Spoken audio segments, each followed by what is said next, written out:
po natin ang ating pong Panginoon.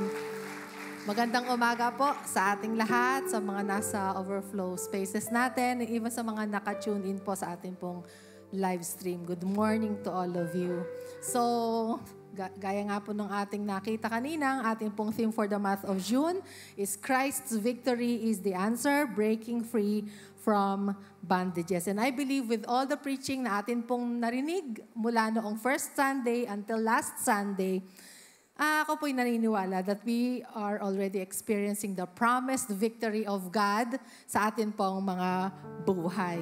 And as a recap, noong pong first Sunday, tayo po ay tinuruan ni Dr. Lilian C. Garcia on how to have victory over our thoughts. In her preaching entitled, Let Christ Guide Your Thoughts, taken from 2 Corinthians 10:3-5. No second Sunday, Pastor Alex Garcia discussed about deliverance from bondages, demonic bondages taken from Mark 16:17-18. And ako po'y naniniwala na napakarami po sa atin ang na-deliver and were freed from the bondages of the devil. Pero syempre, dapat naranasan mo yon, dapat mananatili ka ring delivered. Stay delivered, okay? Do not allow the devil na i-possess ka ulit or mag-oppress ulit sa iyo. You are victorious. And third Sunday, last Sunday, we were blessed with the preaching of Brother Ricky Manalad. Ang title po niya is Victory Mode, Living in God's Perfect Victory, taken from 1 Corinthians 15:55-57. And today, I will take you to the journey of experiencing God's supernatural intervention and victory by having an amazing faith.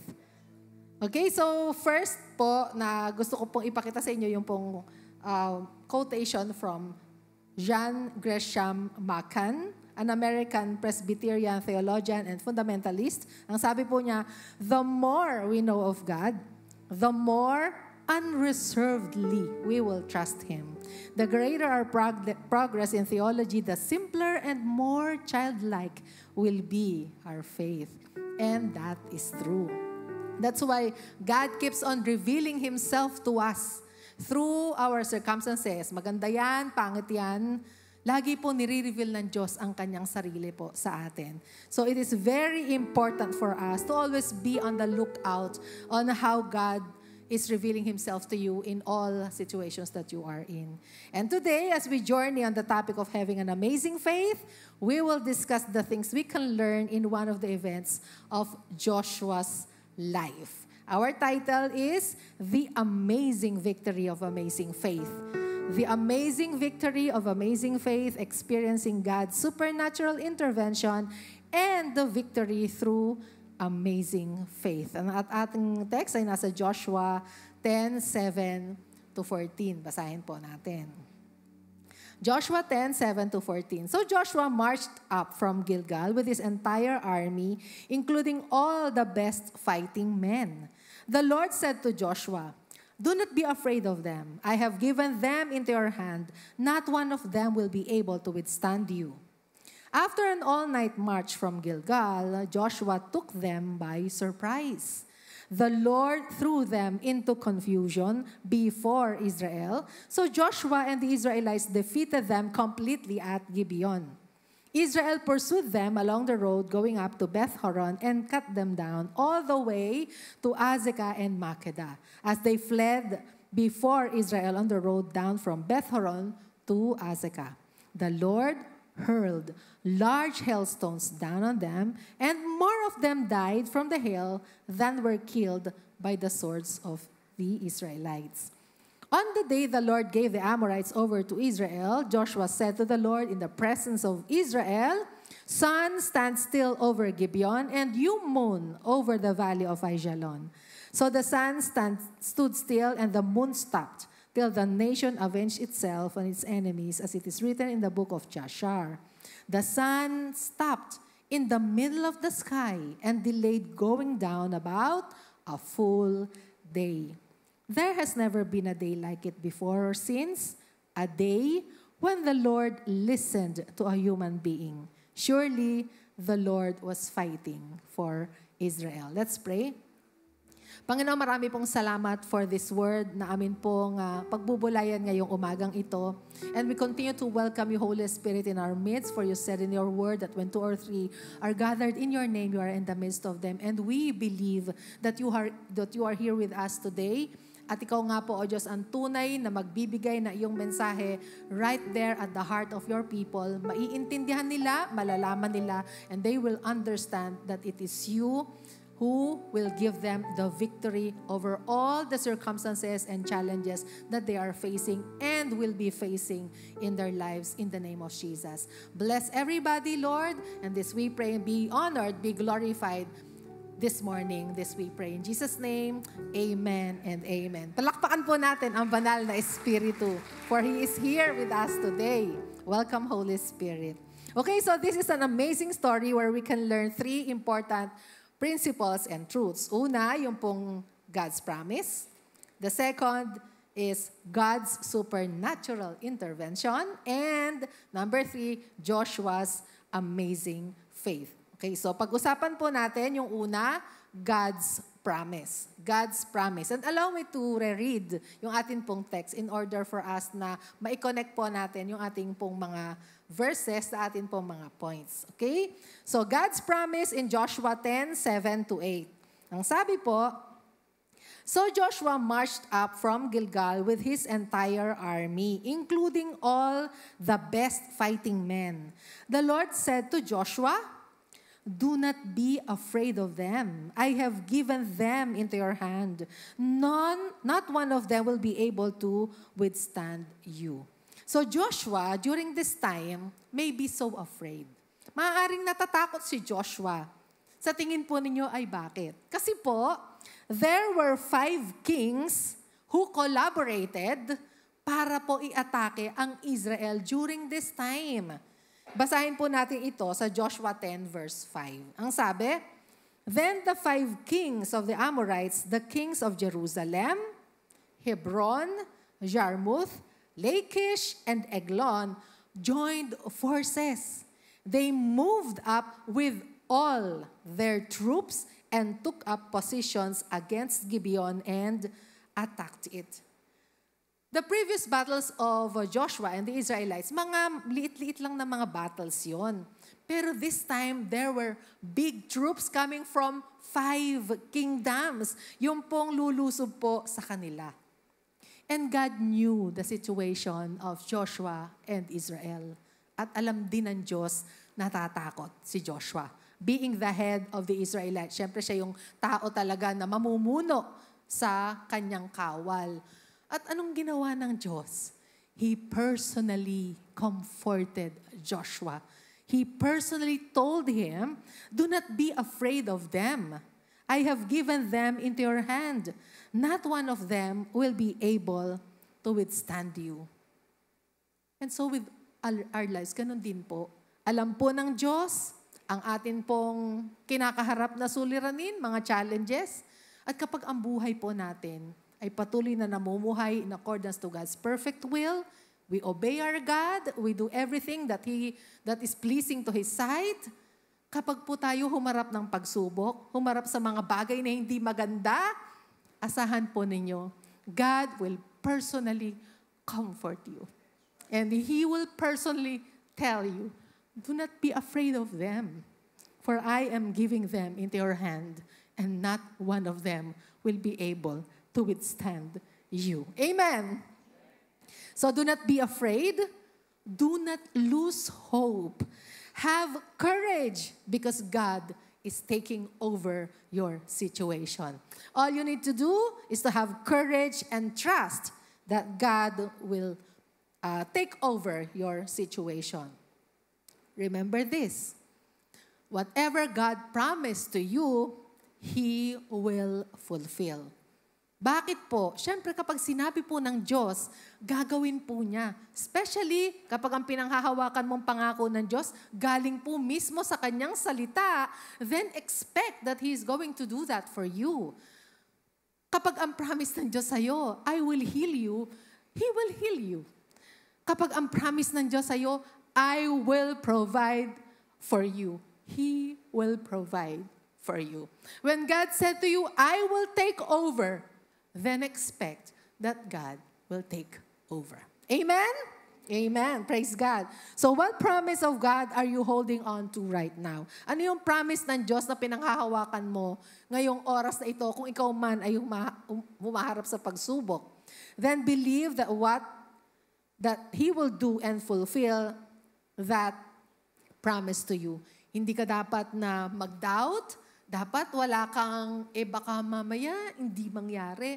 Hindi po. Basta just believe that what God has promised to you, He will do. Amen! Palakpakan po natin ang Diyos na patuloy na nangangako po sa atin at gumagawa ng mahihimalang mga bagay sa atin pong mga buhay. Number 2, God's divine intervention. God's divine intervention in verses 10 to 11. Basahin natin ulit. The Lord threw them into confusion before Israel, so Joshua and the Israelites defeated them completely at Gibeon. Israel pursued them along the road going up to Beth-horon and cut them down all the way to Azekah and Makkedah. As they fled before Israel on the road down from Beth-horon to Azekah, the Lord hurled large hailstones down on them, and more of them died from the hail than were killed by the swords of the Israelites. So, God promised Joshua, di ba, that none of his enemies will be able to withstand them. Hindi po ba? And so, God divinely intervened. Sa verse 10, nabasa natin that the Lord threw them into confusion before Israel. So Joshua and the Israelites defeated them completely at Gibeon. Remember, there were big 5 troops na umaatake sa kanila. Siyempre, mga kaharian yan, mga best fighting men yan, ng mga kanya-kanyang mga kingdom. Siyempre, may strategies yan. May plano yan kung paano nila aatakihin ng Israel. Pero because God threw them into confusion, lahat ng mga strategies nila, lahat ng mga house nila, yung mga papaano, saan, kailan, lahat yon nabura because God made them so confused and therefore they were defeated. Di ba? They were completely defeated, ang sabi po ng verse 10, because God intervened and threw them into confusion. Another supernatural thing God did is seen in verse 11. Ang sabi ng verse 11 naman, the Lord hurled large hailstones down on them. So the word hurled, ang ibig sabihin ay throw forcefully. Sa Tagalog, ang ibig sabihin, ibalibag, ibato, ipukol ng may puwersa. Yun po ang ibig sabihin ng hurl, no? And can you imagine this? Yung bang malalaking mga tipak ng bato na bumabagsak from heaven, na hindi siya dahan-dahan at hindi siya maliliit na para mga pebble lang. Ang sabi ng ating Bible ay large hailstones. Di ba yung natural na mga hailstorm, kapag nangyayari po yan sa ibang bansa, di ba po, yung mga matamaan yan, sigurado, sira. Lalo na kung medyo malaking tipak ng yelo yung babagsak sa kotse, sa bubong ng bahay, sigurado masisira. O kung matamaan ang tao, maaari siyang masugatan o kung di man mamatay. Mga simpleng hailstone lang yon. Ang Pastor Bonnie kanina, nung kumakain kami, ang sabi niya, pwede mong idagdag, sabi niya, as miracle daw. Ang hailstone nga naman, o ang hailstorm, ay hindi nangyayari sa maaraw na panahon. Nangyayari ito sa tag-ulan, o kaya sa mga snow season ng ibang mga bansa. Hindi ko lang alam kasi hindi man tayo taga doon. Basta yun ang sabi niya. Hindi daw nangyayari yung ganito kapag maaraw. Remember, dito, maaraw po. Kasi nga, di ba, pinahinto nga ni Joshua yung sun. So, ibig sabihin, tirik ang araw.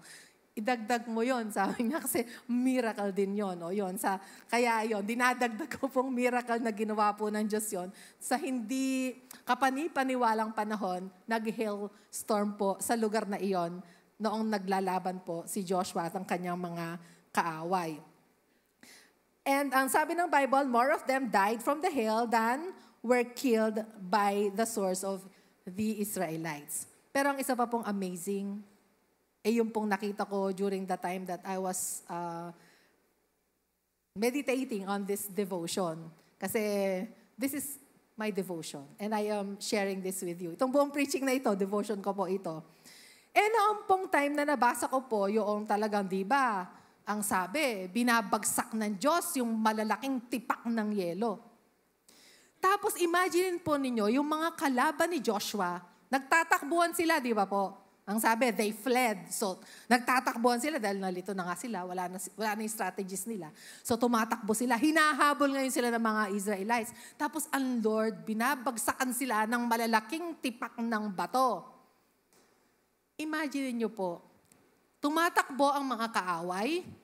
Di makikita ng mga Israelita, bumabagsak yung mga yelo doon sa lugar na kung nasaan yung mga kaaway na tumatakbo. Syempre, hindi naman malayo yung agwat. Maaaring may nalapit na Israelita doon habang tumatakbo ang mga kaaway. Hindi po ba? Ang na-imagine ko po talaga dito, sabi ko, Lord, maaari kasing may mga Israel na kasama ng tumatakbo, kada naghahabulan na nga sila. Tapos bumagsak yung yelo, malalaki. You hurled it down on them with force. Tapos walang tinamaan kahit isa sa mga sundalo ni Joshua. Diba? This is amazing. Di ba po?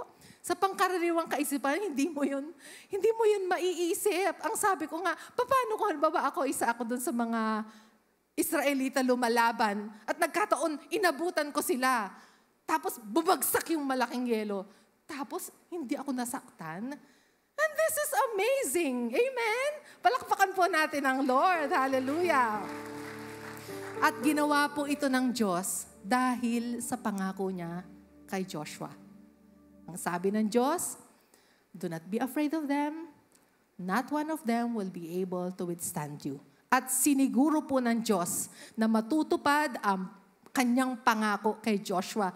That's why He divinely intervened. That's why He did those supernatural interventions sa mga kalaban po ni Joshua. Just to be sure that Joshua and the Israelites would win the battle and that they will have victory.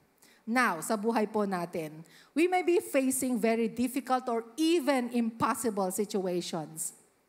Pero, if you are going to allow God to divinely intervene, He will perform miraculous things beyond human understanding. Yung bang mga bagay na hindi mo maaaring maisip na pwede pala, kaya pong gawin ng Diyos yun sa atin.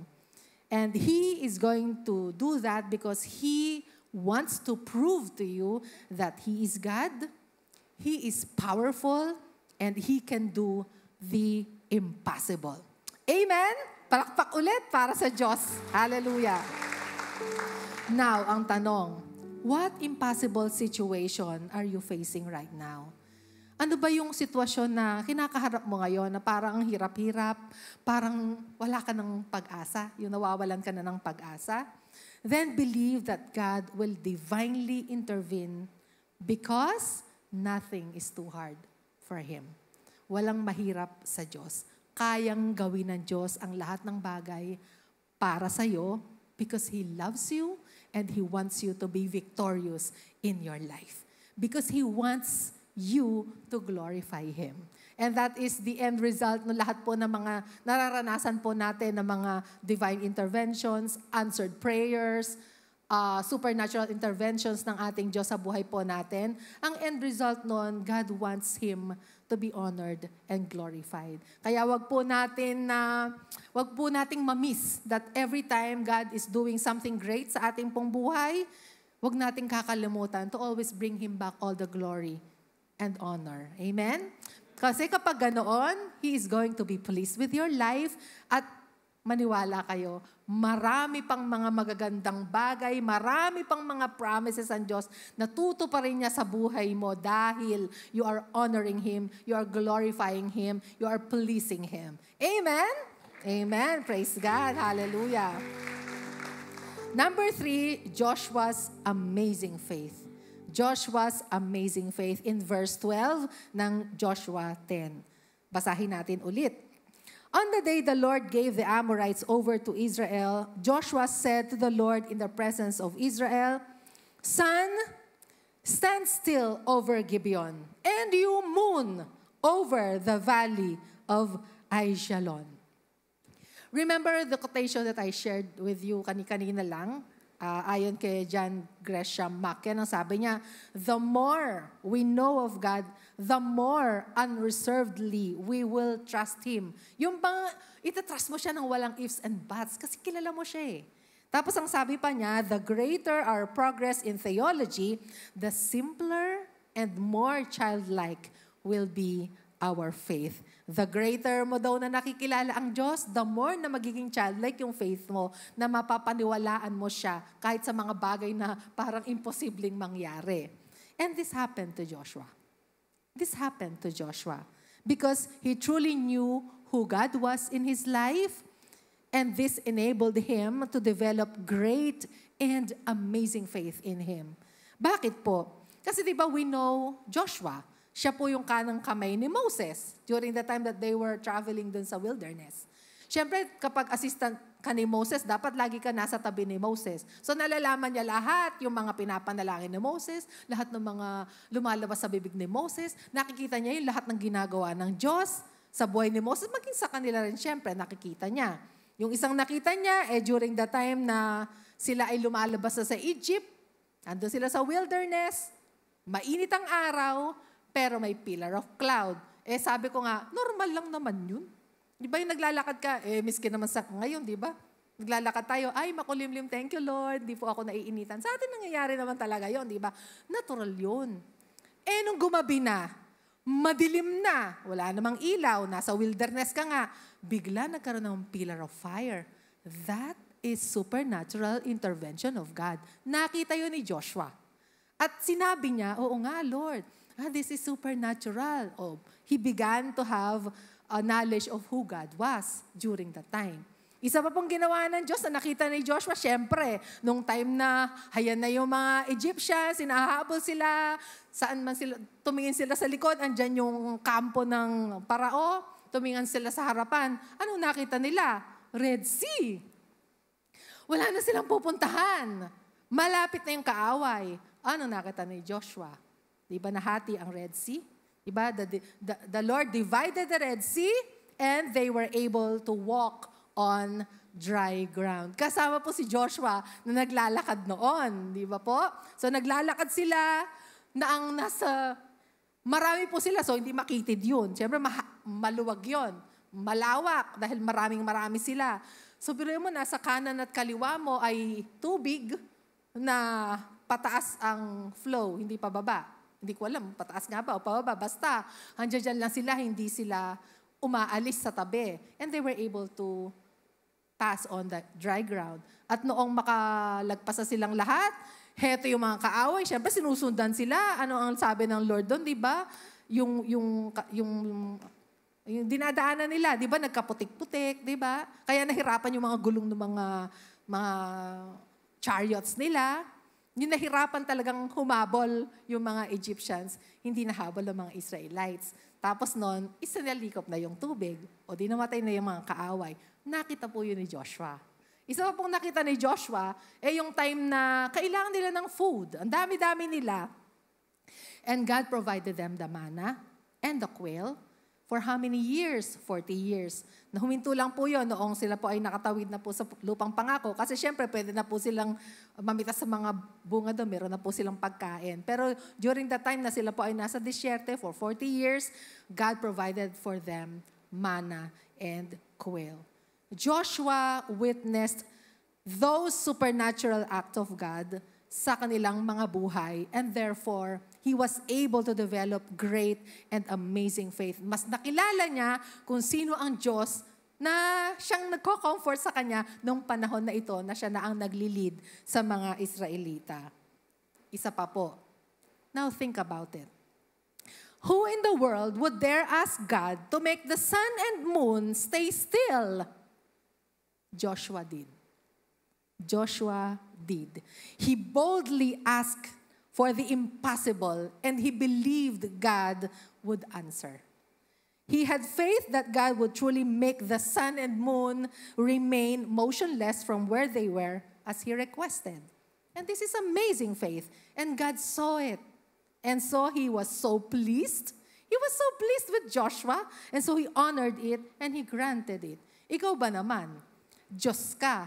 Tapos maririnig mo yung anak mo na humihiling. Actually, sabi ko nga, hindi naman siya talaga nag-pray na, Lord, I pray that you make the sun stand still and the moon. Hindi. Yung pong binasa natin, iba. Di ba po? Ang inutusan niya yung sun at saka moon. Na magstay kayo dyan. You sun. Sabi niya, you moon. Kumbaga parang he had the courage to do that. Because he knew God would do that for him. Dahil yun ang kanyang pananampalataya. At dahil nakita ng Diyos yung kakaibang pananampalataya, napaka-amazing ng pananampalataya ni Joshua, and therefore God was so pleased. And so He honored the request at ginawa po ng Diyos yun. Dahil alam din ni Joshua, kayang gawin ng Diyos ko to. Dahil nga nahati nga niya yung dagat eh. Nahati nga niya yun. Dumaan kami sa dry ground. So kayang gawin ng Diyos na pahintuin ang araw at buwan sa kung saan man sila naroroon. At yun po ang nangyari. Basahin po natin in verses 13 to 14. So the sun stood still, and the moon stopped, till the nation avenged itself on its enemies, as it is written in the book of Jashar. The sun stopped in the middle of the sky and delayed going down about a full day. There was never been a day like it before or since, a day when the Lord listened to a human being. Surely the Lord was fighting for Israel. Ang sarap nun, no? Yung halimbawa, humiling ka ng something na kailangan mo kasi, tapos sa tingin mo parang imposible, pero you operated in faith and you asked the Lord for it. Tapos sasabihan ka ng, it was the day that the Lord listened to a human being. Ikaw yung human being na yon na pinakinggan ng Diyos because He was so pleased with your faith. Amen! Amen! Praise God! And so with this, we can say that great faith merits God's supernatural intervention. Great faith merits God's supernatural intervention. At tignan natin, ano ang nangyari? Ano naging katapusan? It is in Joshua chapter 10, verses 40 to 42. So Joshua subdued the whole region, including the hill country, the Negev, the western foothills, and the mountain slopes, together with all their kings. He left no survivors. He totally destroyed all who breathed, just as the Lord, the God of Israel, had commanded. Joshua subdued them from Kadesh Barnea to Gaza and from the whole region of Goshen to Gibeon. All these kings and their lands Joshua conquered in one campaign because the Lord, the God of Israel, fought for Israel. The promise of God was fulfilled in this chapter in this chapter ng buhay po ni Joshua. So ang tanong ko po, how's your faith? How's your faith? Kumusta naman ang pananampalataya natin? So, ask God to help you become a person of faith. Someone who lives by faith and not by sight. Choose to trust Him even when you don't see answers yet. Because amazing faith leads to amazing victory. Stay put ka lang dyan. Basta yan ang faith mo. Panampalatayanan mo yan. Tapos kahit wala ka pa nakikitang resulta, sige lang, go lang. Because God will surely answer that faith in you. Dahil nakikita niya po ang uri ng pananampalataya na meron ka para sa Kanya. Amen! Palakpakan po natin ang Lord. Hallelujah. You know what? I somewhat understood kung saan po nanggaling si Joshua during the time na inuutusan niya na yung araw at buwan na huwag kayong kumilos kung saan man kayo naroroon. Kahit po papaano, naintindihan ko po yon because I went through the same process of faith during that time that I had cancer in November 19, 2013, I underwent MRM or Modified Radical Mastectomy. Nung pong panahon na yon, I was operated and there were 2 malignant tumors that were taken out from my right breast. At kinuha rin po, syempre, yung buo na breast, together with 20 axillary lymph nodes, they were removed and subjected for final biopsy.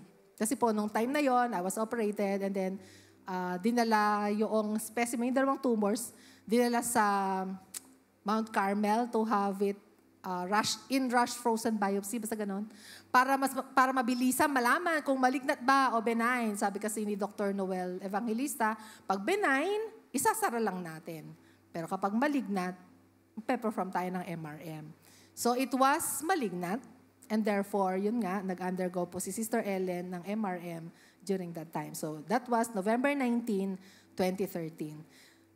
So while waiting for the result of the final biopsy, on December 3, 2013, exactly 14 days after my operation, ito po yung sinulat ko sa devotion ko. Ang sabi ko, I believe God was in total and complete control and the tumors were under His authority.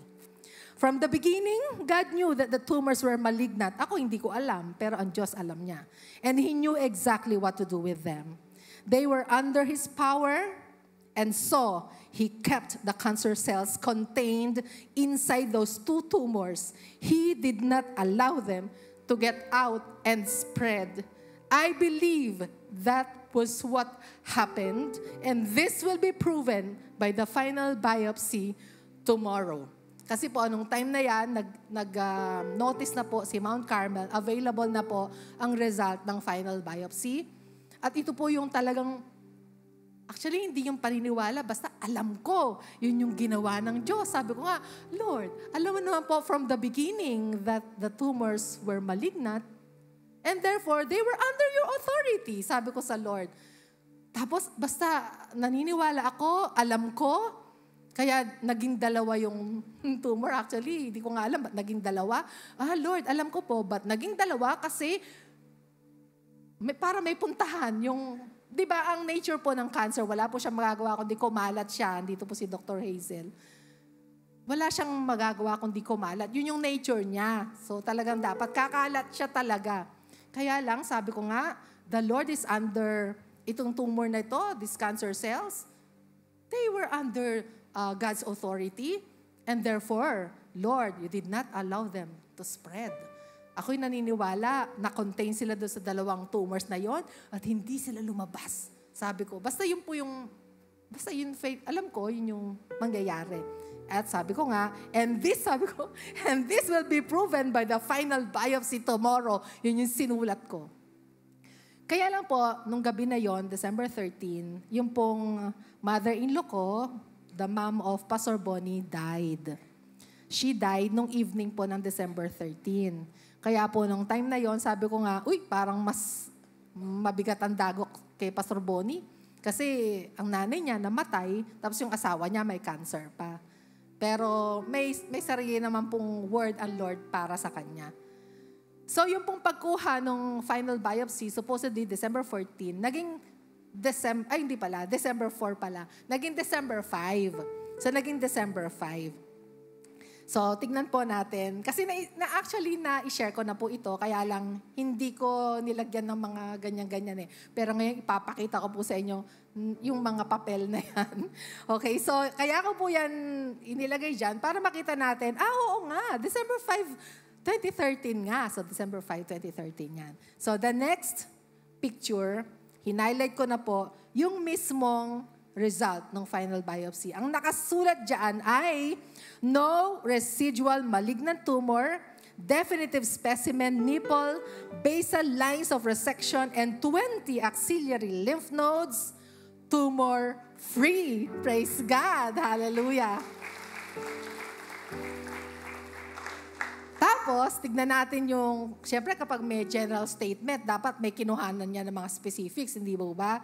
O yan. So, sa next picture, ayan. Nilagyan ko po ng mga ganyan-ganyan para mas mabasa po natin ng mga bilis. Ang sabi doon sa unang section, no residual malignant cells. Yung mga tinignan-tignan na nila, binayopsy nila. Tapos yung sa susunod na section, negative for tumor involvement.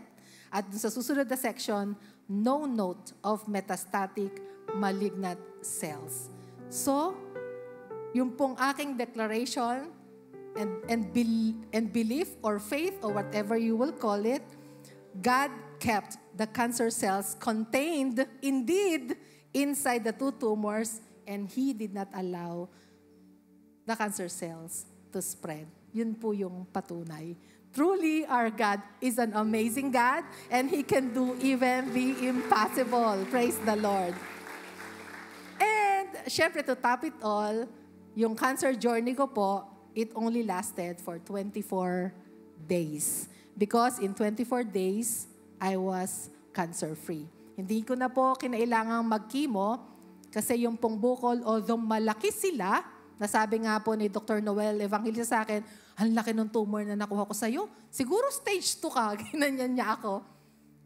Noong pong sa biopsy, sa final biopsy, it revealed na stage 1 lang po siya. Kahit pagsamahin mo pa yung nakuhang, kung ano man yung nakuha nila, kahit pagsamahin mo yon, hindi siya umabot doon sa category ng stage 2. Kaya hindi ko na kinailangan na mag-undergo po ng chemotherapy. Kaya po si Sister Ellen, yung simpleng panalangin ko, may isa pa, sabi ko, Lord, basta no to chemo, ayoko pong makimo, Lord. For the very reason na ayaw ko lang pong makalbo at ayaw ko lang pong pumangit. Yun lang po yung reason ko. Dahil wala akong idea ano ba ang dinadaanan ng mga nagkikimo. Tapos po, nung may mga kapatiran nga tayo na nagkimo, sabi ko, mahirap pala. Yung pala yung in-spare sa akin ng Lord. Yung hirap na dadaanan na nagkimo, hindi lang pala yung simpleng makalbo ka. Yun. So talagang praise God for everything that He did in my life during those times. And during those times, I asked God that He would continue to find faith in me. Yung bang, ang sabi ko, Lord, ayoko lang magkaroon ng basta faith. I want to have that kind of faith that will truly please your heart. Para the moment na ang lahat ng ito ay mapangyari in accordance to my faith, syempre, gusto ko po, assurance yun sa akin that you were pleased in the faith that you see in my heart. So when the final biopsy came, yung result, syempre hindi na po ako na-surprise. Alam ko na yun yung mangyayari. Hindi ko na alam yung mga terms na dapat na mabasa ko, pero sa madaling sabi, yun po yung mismo nangyari. I was not surprised with the result, but I was overjoyed. I was so overjoyed because I truly experienced God's supernatural intervention. I experienced His miracle, a display of His divine sovereignty in my life. And God did not make me a cancer survivor per se. God made me a cancer conqueror. Amen! At kahit kailan, hindi ko po tinatanggap that I am a cancer survivor. No, no, no. I am a cancer conqueror because my God conquered those cancer cells. Amen! Now, do you have struggles? Are you in pain? Are you afraid? Or are you worried? O nade-depress ka ba? Then let the word of the Lord to Joshua echo in your heart right now. Do not be afraid of them. I have given them into your hand. Not one of them will be able to withstand you. And I would like to further remind you of what God says in Romans 8:37-39. Ang sabi, no, in all these things, we are more than conquerors through Him who loved us.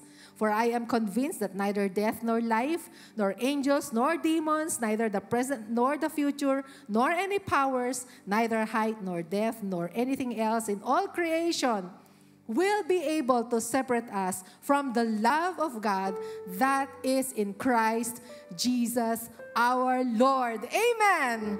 Let's all stand. Hallelujah.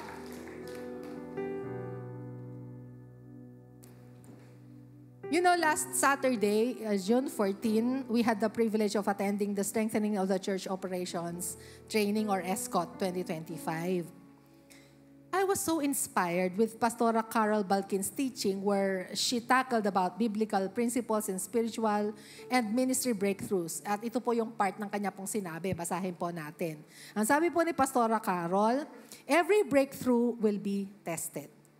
Kapag malalim ang inyong relasyon sa Diyos, ang pagsubok, wala po yan. Dahil dyan umuusbong ang ating pagiging matyaga, matatag, matibay, hindi natitinag, hindi sumusuko. Nakafocus pa rin ang ating paningin, nakafocus pa rin ang ating pananaw sa Diyos na buhay na may akda ng ating buhay at tumawag sa atin. Temporary discomfort cannot outweigh eternal results. Keep on going, keep on pushing, no turning back. So today, God knows your needs and He knows the level of your faith. So He promised, He will never leave you. He will never forsake you. He is always with you. Kasama mo ang Diyos. Alam niya ang pinagdadaanan mo. And He will surely give you your amazing victory. Just learn to walk and operate in faith. Amen. Now we're going to sing this song and I would like to read muna yung lyrics niya, yung sa verse 1. Ang sabi ng lyrics, ganda ng kantang to eh. Ang sabi ng lyrics, when trouble comes, I trust in you, for I know you will lead me through. And I know you are faithful till the end. And when the storms are drawing near, when I'm with you, I don't have to fear. You're my shepherd on whom I can depend. Through the day, through the night, I know you're always by my side.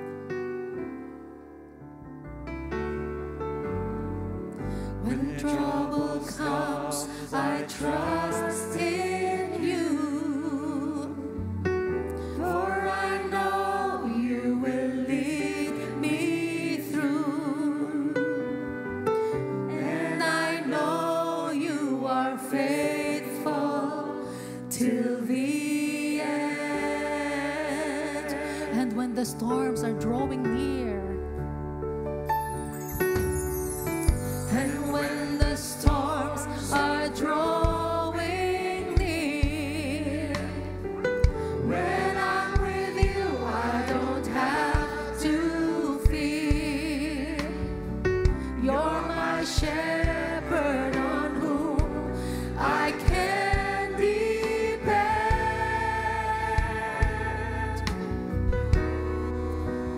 Through the days, through the night, I know you're always by my side. Lord, you are always here with me.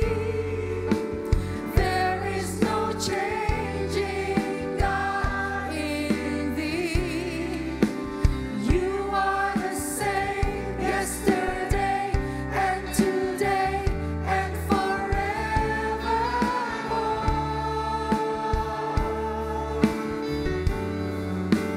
Here on your promises I stand.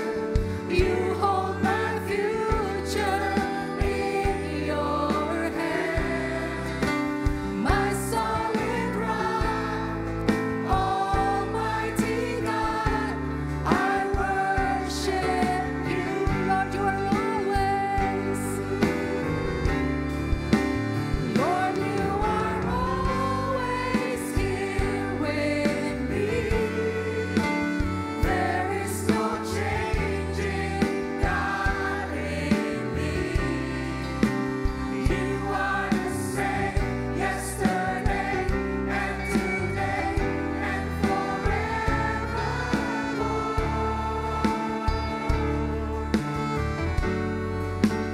Here on your promises I stand. You hold my future in your hand. My solid rock, Almighty God, I worship you. Yes, Lord. Yes, Lord.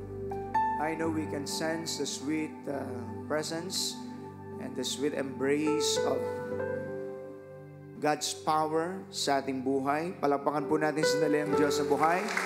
We thank God for that wonderful faith-igniting message na itinulot po ng Panginoon na mai-share sa atin. with a very important theme. Christ's victory is the answer. It tells us, natural, bago ka magkakaroon ng tagumpay, meron kang mga mapagtatagumpayan.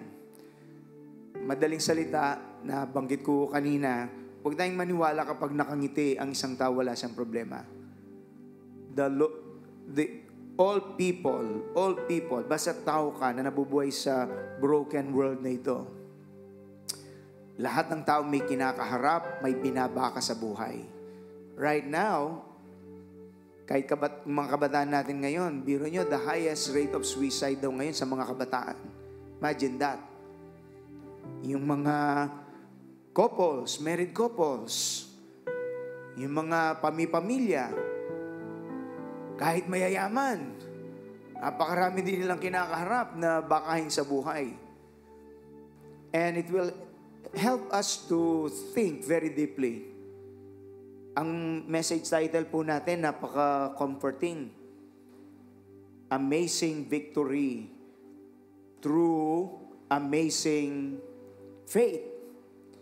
The amazing victory of our amazing faith, experiencing God's supernatural intervention and victory through our amazing faith. It reminds us na talagang, lalo na kung mananampalataya na po tayo ng ating Panginoon, huwag kang papayag na i-interpret mo lang ang buhay in the natural. Dahil malilito ka talaga.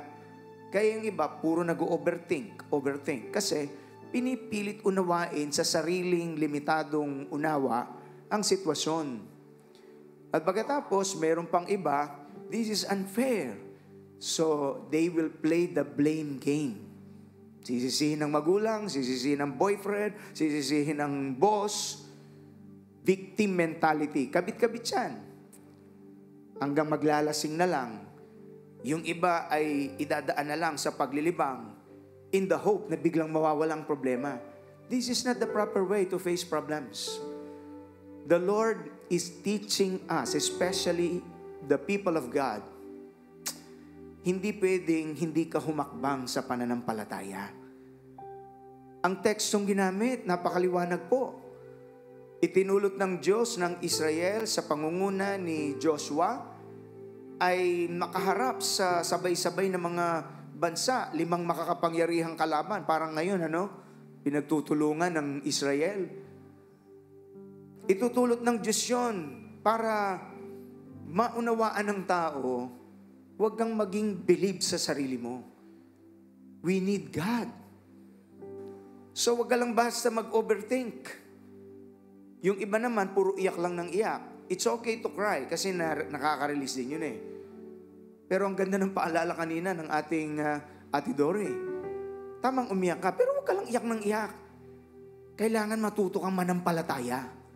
So ang solusyon, hindi yung lilibangin mo lang ang sarili mo in the hope na biglang mawawala ang problema. Those are limited ways of man. Ang solusyon hindi lang paglilibang, kundi pananampalataya sa Diyos. Kasi yung victory, hindi tsamba. Yung pagdalo natin sa gawain po ng Panginoon, huwag natin pababayaan na maging ritualis na lang. Na okay, yun, ginawa ko na yung para sa uuwi, pero hindi ka talaga nanalig.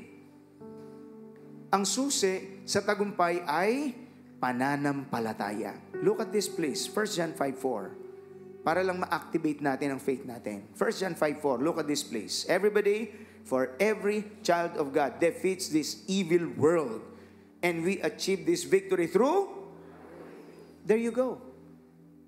Emotionalism is not enough. Please don't think that what you feel is everything in life. Because if you have that kind of mindset, that's just emotionalism. At hindi rin tama yung stoicism. Yung stoicism is they totally ignore feelings. Hindi naman. Because God gave us feelings, pero gayahin natin si David nung nagsabi siya, "Why are you cast down on my soul?" Bakit ka nalulungkot, kaluluwa? Ba't ka nadidepress? So nirecognize niya ang kanyang damdamin. Pero hindi siya minto doon. Ang kasunod, Psalm 42 verse 5, put your hope in God. Meaning to say, matuto kang manalig sa Diyos. Umiyak, pero wag puro iyak, sabi ni Ate Dory kanina. Kahit nagpapatawa siya, ganun siyang magturo eh. Kasi pag nagpipray yan, gumagaling yung mga may sakit. Our leaders, Brother Eddie and Ate Dory, taught us the Bible. The believers need to believe. Let me ask you, nananalig ka pa ba na kaya ng Diyos gumawa ng himala sa buhay mo? Purihin ang Panginoon. Sa problema mo, sa anak mo, sa iyong karamdaman. Manina, may pinag-pray din uli kami na may cancer. Lumalaban din sila. Yung iba, instant healing. Yung iba, gradual. Pero ang importante, lumalaban ka sa pananampalataya. Because we overcome not just through emotionalism, not just through stoicism, and not just through intellectualism. It is through faith. So kailangan maintindihan at matuto pong mag-operate ang God's people sa dimensyon ng pananampalataya. Now the question is, how can we operate in faith? Ang pinakauna na simple, you've got to learn how to feed your faith. Kailangan pinapakain mo ang word of God ng iyong pananampalataya. Brother Eddie usually reminds, the Word of God is food for our faith. Because faith comes by hearing, and hearing by the Word of God. Man shall not live by bread alone, but by every word that proceeds from the mouth of God. Matthew 4:4. Pero magugulat ka, ang dyablo, to certain extent, nagtatagumpay para ang tao baliwalain ang Word of God. Pero maghapon sa social media. Maghapong nag-i-scroll. In the hope na sana mawala na lang ang problema, that is not how to solve the problem. You've got to learn how to feed your faith with the Word of God. Hallelujah! Take time to read the Bible. This morning, you're feeding your faith. I know something is rising up within you. Yung iba nangingilid ang luha habang nagpapatotoo si Sister Ellen. Gusto kong sabihin, mga kapatid, yung Diyos ni Joshua, ang Diyos ng Biblia, ang Diyos ni Sister Ellen, siya ring Diyos mo. Purihin ang Panginoon. Do not excuse yourself from the experience of the reality of who God is. So you've got to activate your faith. Uiyak lang ba ako? Mag-i-emote, maglalasing, paraan ng tao? O magsawa na ako sa buhay ng pagkatalo? I want to step in faith. I want to grow in faith. So, feed your faith and then exercise your faith. Yung iba kasi sinasa, faith, pero lecture lang. Hindi talaga nila ginagamit. Dumaan sa isip, magandang istorya, pero hindi mo ginagamit. So, after feeding yourself, ulit-ulit yan, every day, hanggang maging rema ang salita ng Diyos, maging buhay siya sa'yo. And then you will be like Joshua. You will begin to believe God for the supernatural. Sariling amin, hindi kami mananalo dito. Isa lang ang panalo namin dito. Pag sinamahan kami ng kapangyarihan ng ating Panginoon. Purihin ang Diyos. Have that kind of faith. Many of us already heard the testimony of Sister Ellen. But I appreciate na walang sawa niyang nire-rehearse yun. Alam niyo po bang makabiblia yun? Look at Psalm 77 verse 11. Because one way to activate your faith is to recall past victories and miracles. You've got to learn how to rehearse or recall the past miracles of what the Lord did to you. So look at this. Psalm 77 verse 11. But then I recall all you have done. O Lord, I remember your wonderful deeds of long ago. Verse 12. They are constantly in my thoughts. I cannot stop thinking about your mighty works. Now, here's the principle. Listen carefully, please. Very important. What we meditate on, we magnify. What we speak, we strengthen. Gusto kong ulitin. What we meditate on, we magnify. What we speak, we strengthen. So, kaysa ang minimeditate mo lagi, yung problema mo, ang laki ng problema mo at minimeasure mo, ang laki ng problema mo sa kaliitan mo, madidepress ka talaga. It's not that you will not think of your problem, but you've got to think it differently. While assessing your problem, you assess it in the light of Hindi sa kanyang kalakihan, kundi sa kalakihan ng Diyos mo. Sa kalakihan ng magagawa ng Diyos mo. That is where you transition from fear to faith and from doubt to faith. Purihin ang Diyos. So you meditate on the Word of God. You meditate na may Diyos. Makapangyarihan siya. We need experts, of course. We need doctors. They can help us. But even they have limitations. Kanina ang featured family natin, nakakatuwa sila Doc Joyce. Doktor yun, pero naiiyak sa kabutihan ng Panginoon dahil sila mismo naranasan nilang kapangyarihan ng Diyos sa kanilang pamilya. Experts have limitations, pero walang limitasyon sa Panginoon. So, what you meditate on, you magnify. What you speak, you strengthen. Meditate on God's Word. Meditate on the power of God. May magagawa ang Diyos. Recall past victories, Lord. Natatandaan ko, ang anak ko pinagaling mo noon. Natatandaan ko, muntik na akong mamatay noon. Iniligtas mo ko. So what am I doing? I'm recalling past miracles, past victories, so that my faith will be ignited. Ang nararanasan ko ngayon, may magagawa kang muli, Panginoon. Purihin ang Diyos! Hallelujah! So operate on these correct principles. Don't just interpret life in the natural. Malilito ka, mag-overthink ka lang. Iiyak-iyak ka lang. Begin to interpret, incorporate. There is an element of supernatural. There's an element of spiritual. At yan ang dimensyon ng ating Panginoon. Now, I would like to add, while applying faith, you've got to check, ito bang nararanasan ko, trial of faith ba to o discipline ng Panginoon ito? Kasi kung trial of faith, alam mong you're okay with God, wala kang nagawang na-offend ang Diyos, pero ba't ko nararanasan ito? Ang tawag po dyan, trial of faith, pagdadalisay ng pananampalataya. Magiging puro ang faith mo. But there are problems that are self-caused. Kung ikaw mismo, kaya ka nakaganyan mag-asawa kasi hindi ka naging matapat. So that's a discipline. What should we do? You've got to allow God to correct you. If it's a trial of faith, endure. Pero kung ito ay disiplina ng Diyos, mag-repent ka. At ipasako mo sa Diyos, magsisi ka, at makikita mo, magpapatawad ng Diyos. Doon kikilos ang Panginoon. So hindi lang yung iiyak ka, anong nangyayari sa buhay? Mag-assess ka, is this a trial of faith? Or is this discipline? In both ways, we humble ourselves before God. Number one, we don't limit Him. Walang imposible. So this is the balanced position. You don't limit God. Maghihimala siya. But then I cannot manipulate God because I'm not God. God is God. I will trust His ways.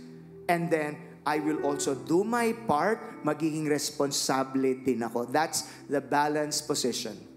So while you are stretching your faith, you're trusting God's ways, you seek to be faithful, tinitsa ko po sa inyo, hindi pwedeng hindi kikilos ang Diyos sa iyong buhay. Siya'y Diyos pa rin ang himala. Purihin ang Panginoon. Hallelujah! Lift your hands to Him, please. Ano man ang iyong kinakaharap kasalukuyan, maging kayo po na nasa online, we just trust God today. Si Kristo'y buhay. Siya'y naghihimala, manalig ka sa Kanya. Huwag lang lecture ang faith sa'yo. I-activate mo ang iyong pananampalataya. We're gonna sing this song and then we're gonna pray for you. Hallelujah. Lord, you are always here with me. Lord, you are always here with me. There is no changing God in me.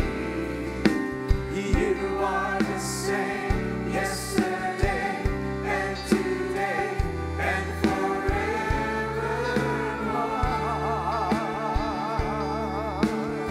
Here on your promises. Here on your hallelujah. You hold my future in your hands, and my soul will run.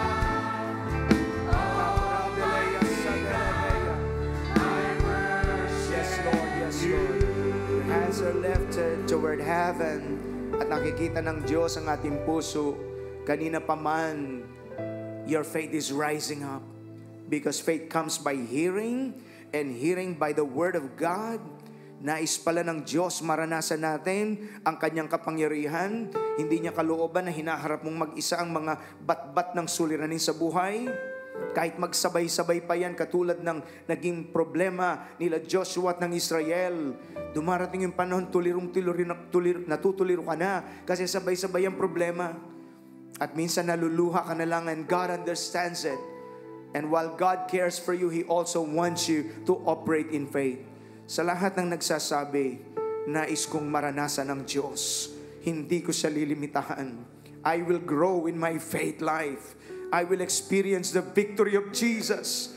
Hindi lang ito lecture sa akin, ito'y magiging karanasan ko at ng pamilya ko. Purihin ang Panginoon. Sumunod nawa kayo sa prayer na ito. Sabihin natin, dakilang Diyos, maraming salamat po. Nadama ko, nangungusap ka sa akin.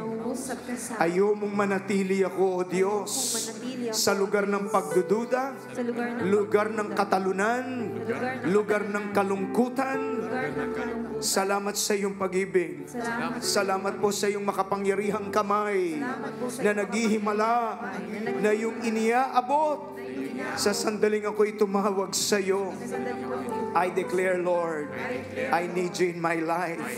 Apart from you, I am nothing, and I can do nothing.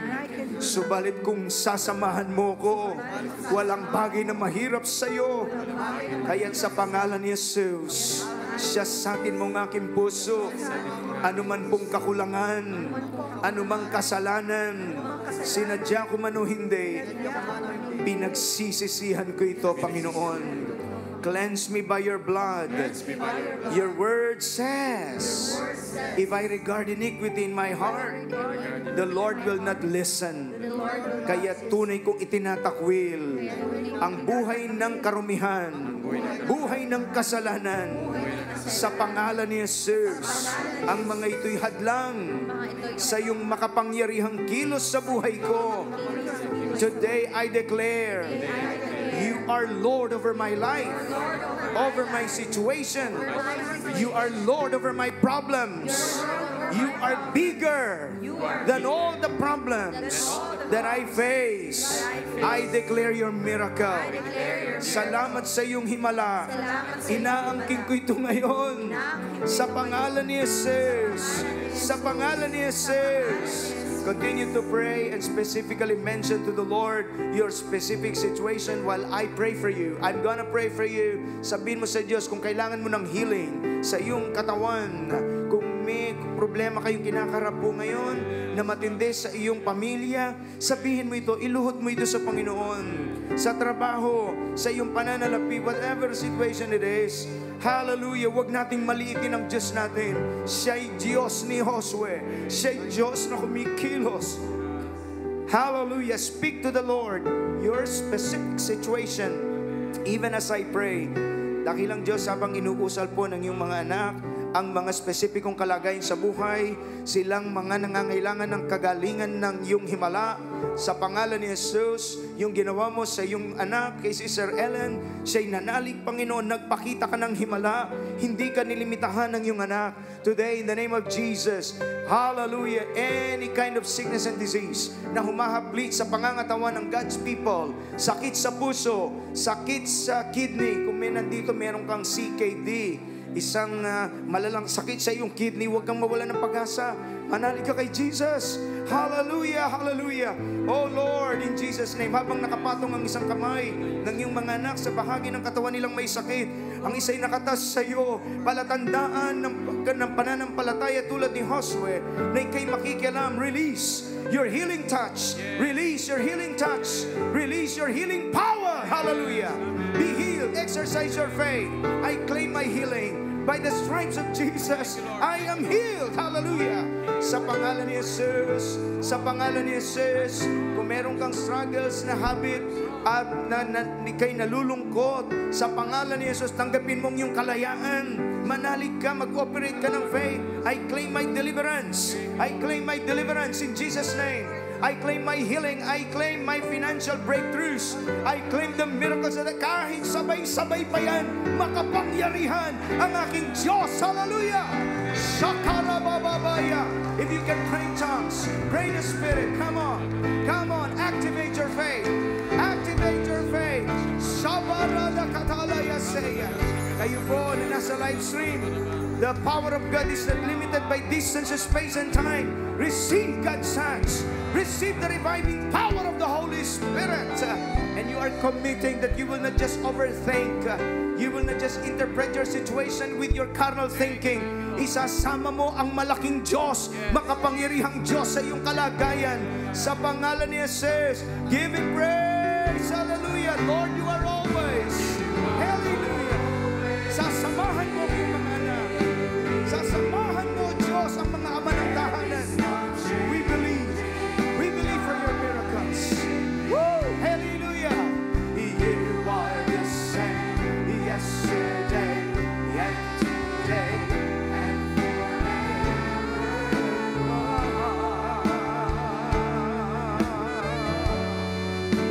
here on your promises I stand. Glory be to God.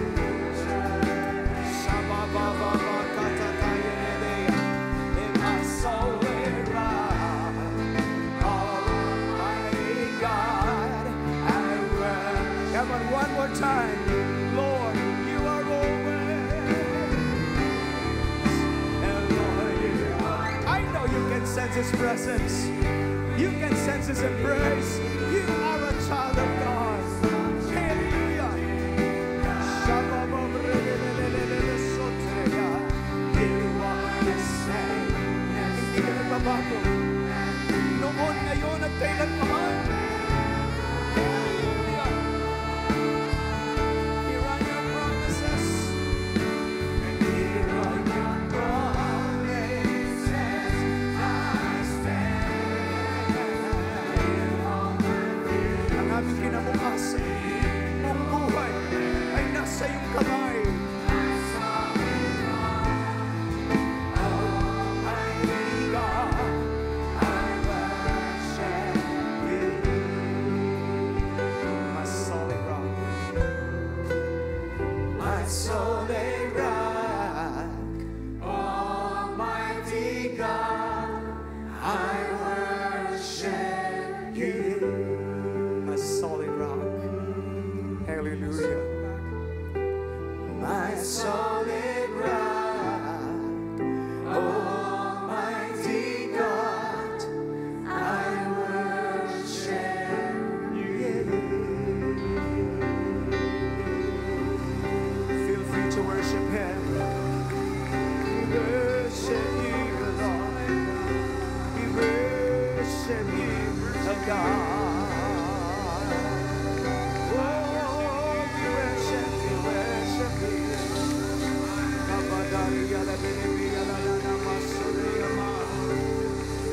Oh God, thank you. Ginagawa mong buhay at totoo ang aming prophetic theme. Christ's victory is the answer. Hindi ka lang kwento, Panginoon. Kayo po'y karanasan ng mga idinudulugang puso sa iyong harapan. Salamat sa iyong ginawa ngayong araw na ito. By faith, Lord, we believe, we receive your answer to our prayers. Hallelujah! In the name of Jesus.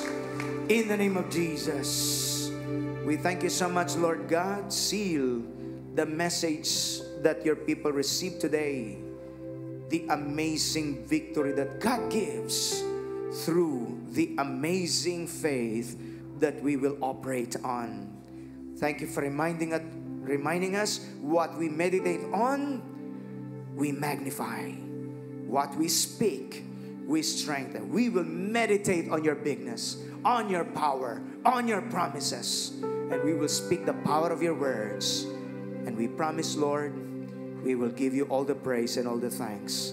If that's the cry of your heart, give Him praise. Hallelujah! Hallelujah! Woo!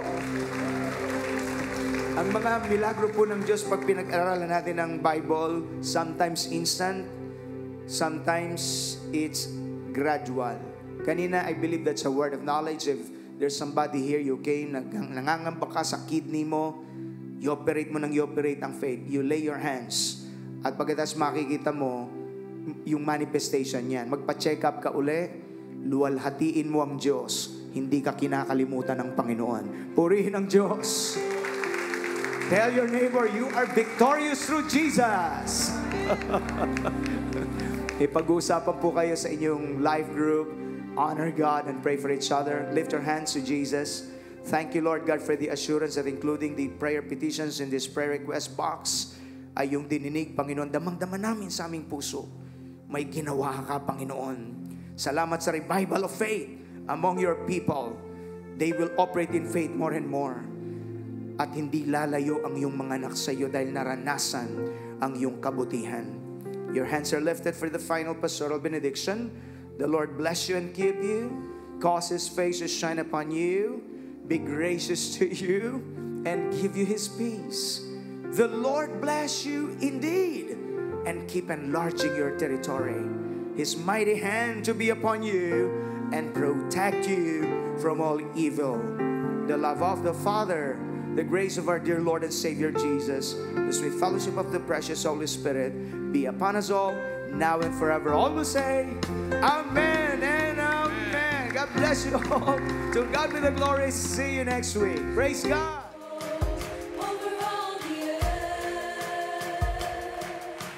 Jesus Christ, the Son of the living God, is Lord.